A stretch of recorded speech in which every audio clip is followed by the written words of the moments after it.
Danny Rand. I've been away a long time. Let's go. You don't belong here. I'm Danny Rand. Guys, I just want to talk. Hey! Welcome to Rand Enterprises. I left here 10 years old on a jet with my parents. I became the lone survivor. Danny Rand, back from the dead. Why'd you wait this long to show up? How the hell did he learn martial arts? Where'd you train? Kunlun. My father instilled in me a love and respect for this company that has never faded. This is my home. Rand is my company. This city is no place for Danny Rand. We put in practice and discipline, no giving up, no giving in. Danny, what happened to you? Why are you really back here? Some bad people have gotten on the inside. Criminals. I know what they are, what they can do. To fight them, we need someone with special skills. I've been training my whole life for this. This is my destiny.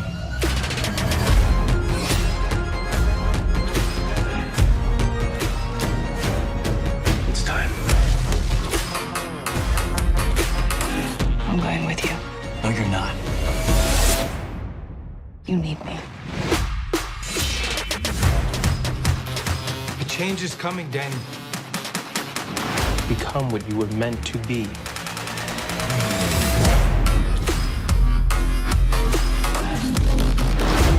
I am the Iron Fist. The hell does that mean?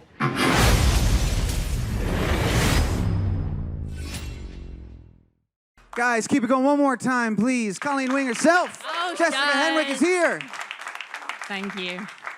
Jessica, welcome. Thank you for being here. Congratulations. This show, I was telling everybody earlier, I got to see the first 6 episodes, so I'm a little ahead of the curve here. It is awesome. You are, in my personal opinion, probably one of, if not the best part of the show. Congratulations on this project and on completing it. You must be very excited. I am. I have to say, every time I hear the music start for the trailer, it does get me. It gets me, because it was 7, 8 months of my life, and I poured my heart and soul into it, and my body as well. As you can see, it was very physical. Look at those guns. I know, intensely physical. Yeah. And we're going to get to that. So 7 or 8 months, does that encompass just this series or all of the filming that you might That's just that series. Yeah, so you got to go back. So I'm doing Defenders now, so I've been playing Colleen for a year. Wow. I love that it's split right down the middle of my face. It's so distracting. I'm going to stop looking at it.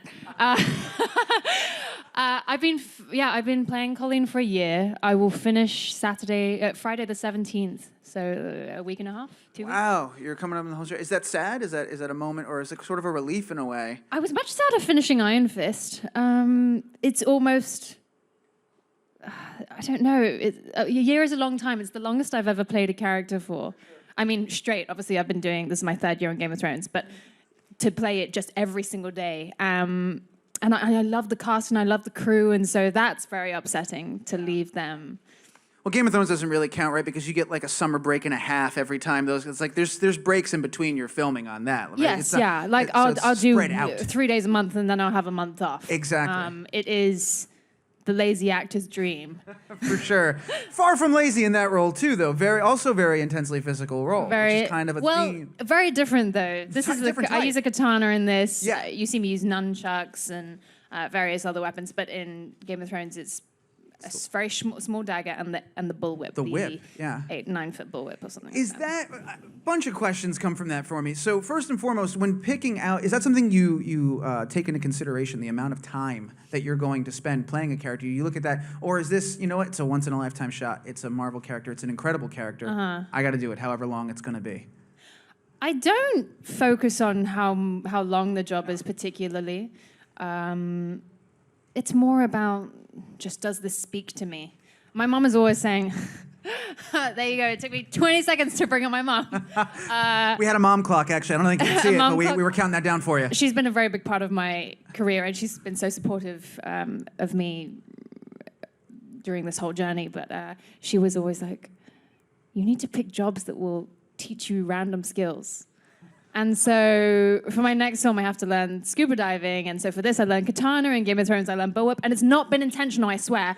But every job has taught me a new skill. So then that answers kind of my follow-up, which is you don't seek out these sort of incredible extra character traits that you have to go into this training and all this learning to do. That's just always like, oh, that's just part of this character that I'm really excited to be a part of. It's just part of the character. I do think there's a certain... I'm sure that I get more auditions for physical characters than other ethnicities or appearances. I know that, there's the sort of general idea that Asians can do more stuff.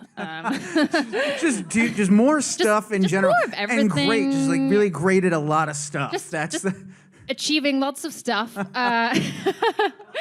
So it's been completely unintentional on my part, but that's how it's played out. No, it's working out. Like you're doing I think these are some incredible roles, some incredible parts. Talk to me a little bit more about Colleen before we start casting a wider net and talking about some of the other stuff. Tell me about this character. Tell me about how you got involved and what did draw you into it and speak to you. Colleen lives and works in Manhattan. She runs a dojo, a martial arts studio, and she's had a really interesting upbringing in that she spent a lot of time in Japan and overseas, but when you meet her, she has assimilated to New York so well. She has little tics that she does and accent things that she feels like a New Yorker. And for me, that was a big appeal for the character because my mom's Singaporean Chinese and my dad's from Zambia, and so I grew up in a very confused household and would spend a lot of time overseas as a child, and you just had to learn. Like when I went to Malaysia, I just had to assimilate and become a local. And then when I was in England, it was almost like separate parts of my life. And there was something in Colleen that spoke to me about that, and I wanted to... Oh, it's super Freudian, isn't it? Like, I wanted to go through it and experience it so I could figure something out about myself, yada, yada, yada. Well, for sure. You said something that I was thinking when I was watching it, which she does feel like an authentic, like a real New Yorker. And I only know as much as the internet can tell me, but now you're here. So I was curious, like, where did you draw those elements from? How did you make her real? How did you discover these little tics and things to sort of infuse your character with? Well, I mean, it comes from a really authentic place. I don't like make a list of tics. Right. It's from living here. It's from working with dialect coaches to just kind of walking the streets and people watching. And sometimes every actor does this. Sometimes you'll be out and you'll see someone do something, or you'll see a certain type of walk, and you'll just file that away, and you go, "That's really interesting." Yeah, and it just, a lot of it's in the writing. Like when I first read my audition sides a year ago, the character just came to life for me. So I could completely see what kind of clothes she would wear, how she would walk, all these things. Yeah. You mentioned briefly a dialect coach, and then we were talking a little bit backstage. I was joking that I was really curious, who I was going to get when you showed up, because almost everything that I see you in is like a different accent. I'm looking for overlaps to find your true voice. How many different accents can you do? And I promise not to make you do any of them on the spot unless they cheer and applaud and demand it. At which point we're at their will. Stop it! I can't be held responsible for that. Stop encouraging them. Well, I can't. I've never counted, but... There's only one I really want to hear, and you mentioned it backstage. Go on. Oh, no, don't. Well, obviously, on Game of Thrones, I have the made-up accent, which is the Dornish accent. Yeah.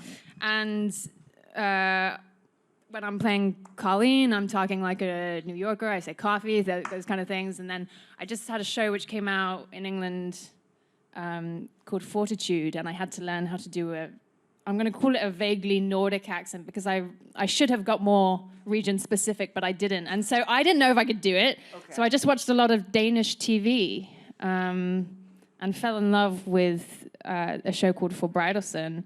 And I'm not going to do it for you now, because I know it's going to crash and burn. Just go watch the show and you can hear it. As you were talking, I was like, is it really subtle? Is she slipping into it and I don't realize it right now? Or is she... No, she hasn't done it yet. No, I haven't done it yet. Don't do it.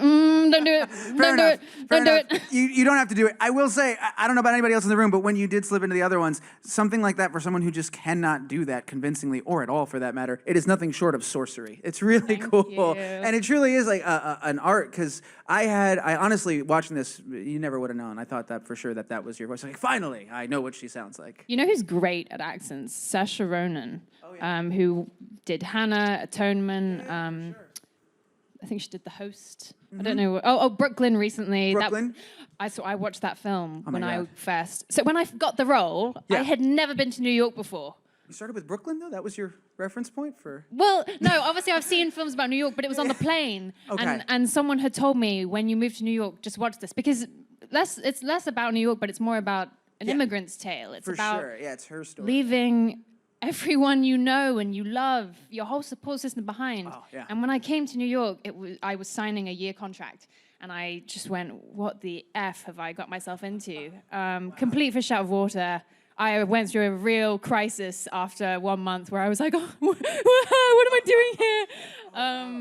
But yeah, if for anyone thinking about moving anywhere, watch Brooklyn. Oh, even if you're not moving, you should watch Brooklyn. It's just a really good movie. She's great. Yeah, she's fantastic in it.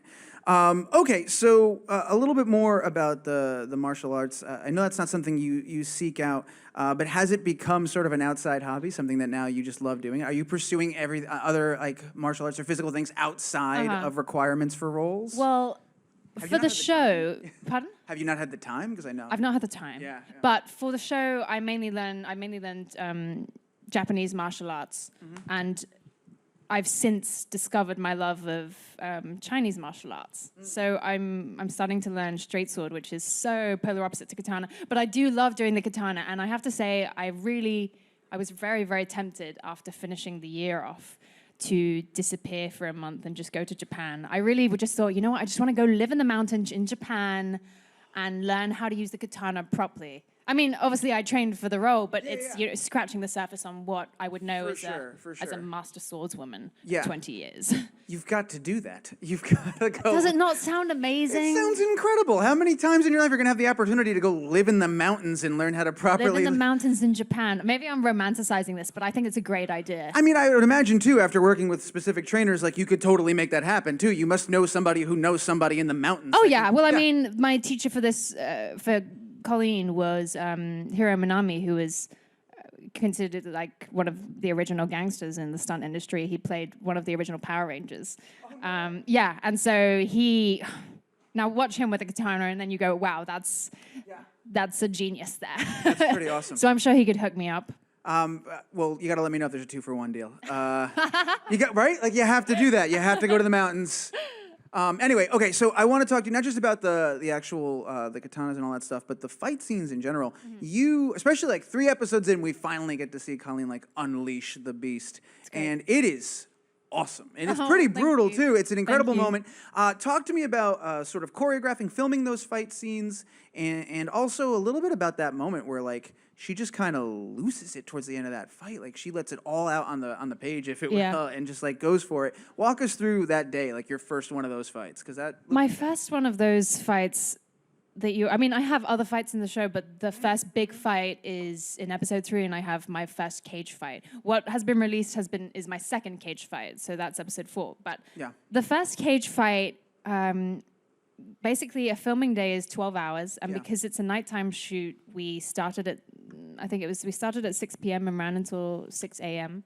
And it was 2 nights in a row, and every single shot was me. Like, I had a wonderful stunt double there, Tamiko, who would do sort of the wides and do certain moves that I wasn't capable of doing.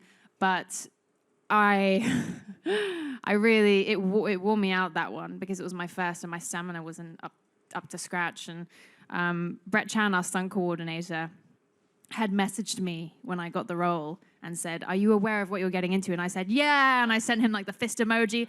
I had no. I was like, "Bring it." I had no clue. Playing in the background, you're like. I had no clue until I'd been basically smashed into the ground 20 times. We were filming a series, and I remember actually going, I think I might have a concussion, because I was starting to feel super dizzy, and I was lying on my back, and I was staring up at the sky. And the first AD was running over like, you okay? You okay? And I was like, yeah. Yeah, no, I'm really good. And yeah, my body paid the price. I sprained my wrist. I got a tear in my Achilles heel. So walking hurt, let alone doing fights. And I had to continue. That was the thing. I couldn't stop. That was 2 months into filming. of the 7-8 month show. That's rough. Yeah. So at that point, are they shooting around that at all, or no? It's too big of a production. You've just got to work through it. Oh, it's too big of a production, and I didn't tell them. I was just like, yeah, I'm fine. And people kept coming up to me and saying, why are you limping? And I said, swag. Because I knew that if I told them, they were immediately going to go, oh no, she can't do any more of her fight scenes. She can't handle it. And so I didn't tell them, and I just wore a lot of knee braces and a lot of leg braces, ankle braces. Like my legs were bathed in support. I love the idea of a bunch of PAs being like, did you see Jessica's walk? She is chill as shit. Swag. She's got so much swag. Look at that swag. It's that British swag. Yeah, the British swag, world renowned. I wanted to ask you, so you mentioned you have a phenomenal stunt double, but also if you go to your Instagram, there are plenty of photos of you with bruises, doing the stunts and all that stuff. What's the percentage, and are there stunts that you want to put yourself out there for, and the crew is like, no, we can't have any more swag. You've got to sit down. Well, in the first and second cage fight, I've posted videos online of me doing a wall run and doing a flying armbar, and that was all me. The only stunt that I wanted to do that they wouldn't let me do. Oh, there are two things actually. The first is that in the cage fight, the guy Miles, who was working with me, amazing, wonderful guy. He doubles the Rock. He lifts me and he goes, "Rah!" and he was going to throw me on the ground, and I was like, I can do that. And they said, we're not going to let the Rock's double throw you across the cage. And I was like, but this. But we got to get the shot. Well, you got to get the shot. This is the magic. Yeah. And they were like, Tamiko, come in. And the other thing is, later on in the series, I had to jump off a building, and they let me do it with wires. And it terrified me because I have a fear of heights. But they let my stunt double do it without wires. So I don't know how it worked. I think for the wide, they'll start with her, and then they'll see the close-up of me falling, and they'll CG out the wires. Was there a part of your brain that said you're terrified of this, you have to do it? Is that why? Like you... There's a video, which I will never release, of my very first time doing the jump, and it was, it actually wasn't, it was a much shorter height. The first jump they made me do was, I think, 12 feet. And I get up there, and I'm just like... And I was like, I can do this, and I just did it, and I landed, and there's that moment of, the G-force, where everything goes, and so I landed on my knees, and my stomach had gone like that, and I dropped to my knees, and I just went, and I started crying. And that video will never see the light of day. All right. But there is an element of... I remember when I was on Game of Thrones, we had a scene at the end of season 5 where we're standing on the harbor, and the water was beautiful. We were in Croatia and in Split, and it was just, I was so tempted to jump. And same with Keisha, who plays my sister. Both of us were like, how much trouble will we get in if we jump off the pier right now? But we didn't, because paparazzi started swimming into the water. And so, what? Yeah, really? Like sharks. That's insane. Well, Game of Thrones, of course, and that actually dovetails nicely into you were in Star Wars for a little bit as well. Yes, I had a nice little role. Yeah, you've been on these huge epic sets, part of these massive stories and these massive fandoms. Is that something you've kind of gotten used to at this point? The paparazzi sort of showing up, trying to sneak in, trying to get a shot, revealing secrets, keeping all the stuff that goes with that. It's different every time. On Game of Thrones, it's been interesting. It has always been interesting because. Certainly in my first season, I was working a lot with Nikolai, who's a superstar, and people would be standing outside our hotel at 4 a.m. wearing Burger King hats because he slayed the king, and they were like, slay me, Yeah. And we can be clever as fans, yes. And I would get out of the car with them before them, and people would be like, "Are the cast coming?" And I was like, "Yeah, I think so. Yeah, I think so. I think they'll be here soon. Yeah. Hold on, maybe. Keep the hat on." And then with Star Wars, my biggest experience was we were filming that final scene at the end of 7 where everyone reunites and everyone's hugging each other, and drones started flying overhead. And then I remember some crazy story, I don't know if it was true, that production had bought the airspace so that no one could fly anymore, and that if your drone was caught, you would be sued. That's that Disney money. That's what that is. That's that Disney money. Oh man! Next level. Disney's got, they just buy air. That's how how much money Disney has. They're just throwing money around. You know, I wanted to talk to you a little bit, but we gotta go to audience Q&A in a minute. I promise we will. Okay. But I did want to, before we get off of the Star Wars thing, your character Jessica Pava, you have the title of first female X-wing fighter. Crazy, right? You're right to clap for that. I heard people applauding. Yeah. It's cool. That's pretty cool, right? And like going into that, you know, that's a big part of it. You're excited about that. Talk to me a little bit about that and what that's been like, and how the fan response has been to your character and having that title. I mean, one of the best parts of doing my job is when people come up to me and somehow I've influenced them or they've been educated or entertained in some way. Yeah. And after I did Star Wars, a young girl came up to me dressed up as an X-Wing pilot, a young Asian girl. And she was like, I didn't know women were allowed to be pilots. And I was like... Wow. So it just... It sounds incredible. Emotional, yeah. It's emotional. And it was a very small role, but it's nice to know... the fandom for Star Wars is so strong, and it's nice to know that it matters. And it's great to see that the role has been expanded in the universe. Like, she's got her own book, and she's in the comic book series. And all sorts of stuff. And it's pretty crazy. I know you say that it was a small role, but you think back of, like, how people sort of latched on to Boba Fett, and he wasn't really on screen for all that long. And there's a lot of articles that are putting you in that same category of, like, on screen for a little bit of a time, but, like, major impact. Lasting impression, for sure. Well, it's about time, you know. It's about time that I was surprised when I heard that I was the first female pilot. I was like, really? And I think they did film some for the old films, and they got cut out, and I don't know why. Yeah, I had a similar reaction when I read that. I was like, that's cool. Really? Yeah. I was like, the first? 2014? Seriously? Like, no way.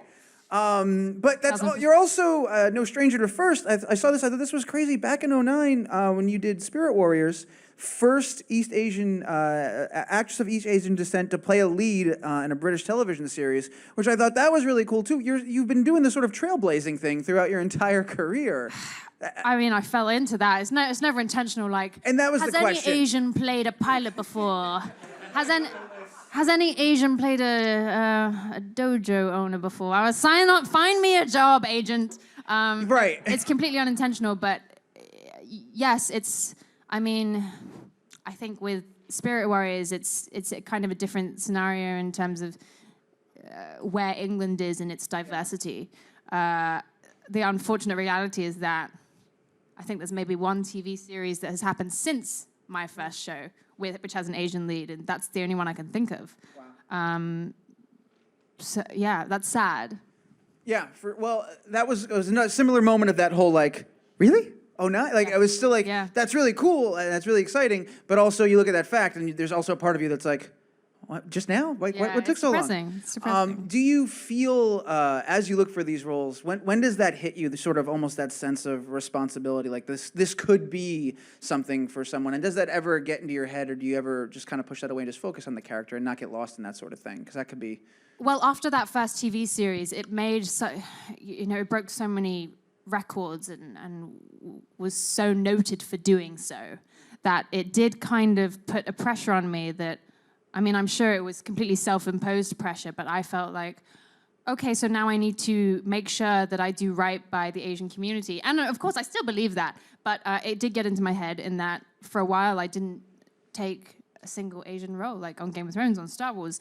Game of Thrones, I'm playing Dornish. It's a made-up, it's made-up culture. Yeah. And Star Wars, I was just in the Resistance. There was nothing to do with my ethnicity there, and I avoided it for a really long time.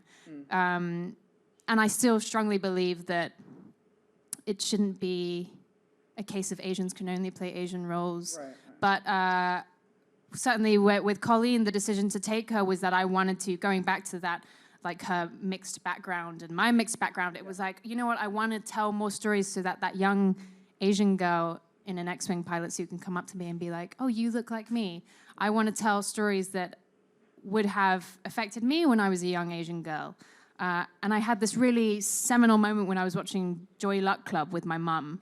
And it was the first, and to this day, the only film where I have seen my relationship with her reflected on screen. It's a very... Asian mother-daughter relationships are very interesting. Where's the mum clock? Where's the mum clock? Mom clock. And so I remember watching Joy Luck Club, sat next to her, and just being in floods of tears. A lot of my stories have me in floods of tears. I swear I don't cry this much. And looking at her and being like, is that what you've been feeling all this time? This is how I've been feeling. And she said, that's exactly how I've been feeling. And that aha moment where it made me understand my mum in a way that I'd never had before. I want to have that, to provide that moment for other people. Tell stories that are uniquely Asian that really reflect what it's like, the experience. For sure. Well, I think I'm just waiting for those roles. You know? For sure. Well, I think when those roles present themselves and when you find those roles, you are more than well equipped to do that. And I think you've done that in a lot of ways already so far. Thank you. Now, before we go to audience Q&A, it's time for the series of questions where you can respond with, nope, can't say anything, but I wouldn't be doing my duty if I didn't ask. So first, anything about the new season of Game of Thrones that you can tell us that we're really excited about or should be? Sound Snakes back together, meeting new characters, explosive episode. Perfect. Okay, next one. You said you were filming Defenders. Anything you can tell us about Defenders that we're really excited about? We should know anything? It's really cool when Luke Cage and Iron Fist meet each other. Like, that Awesome. scene made me jump with joy. Oh, I'm really excited for that too. Okay. This one, I haven't heard any rumors or any talk of it, so I'm just going to put it out there and lobby for it. But I would love to see a Colleen and Misty Knight spinoff. I'm sure other people have mentioned this. I'm sure you're on board for it. I just heard somebody go, oh, yeah. So, guys, we would love to see that, right? It would be cool. So as soon as you get off stage, go ahead and make that phone call. Let them know that we're on board, that we all agree that should happen. I will do that. New season of Game of Thrones is July 16th. They just announced that. That's very exciting. This show, March 17th. And then the last thing I'm going to ask you about, which I think you can talk a little bit about, is it was just announced that you're going to be in Underwater. Yes. Yeah, with TJ Miller, and that's very exciting. What can you tell us about that so far? The film is set in a research station at the bottom of the ocean, and basically an earthquake happens, and so the whole film takes place as they have to traverse the ocean floor to get to safety.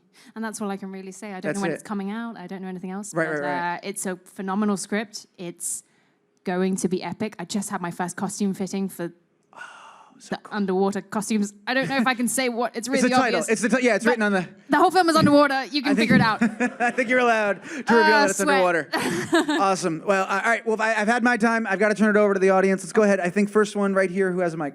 Hello. Hi. So I was wondering, what was the most memorable scene you've ever had to make out of all of the roles you've been a part of? You know, I'm probably going to have to bring it back to Star Wars. Yeah, Star Wars, because they built the pilot ship, which blew my mind. And so I would climb in, and then everyone had to move back 20 feet, and it was on a gimbal that would rise 20 feet. And then the thing would move. It was a real simulation.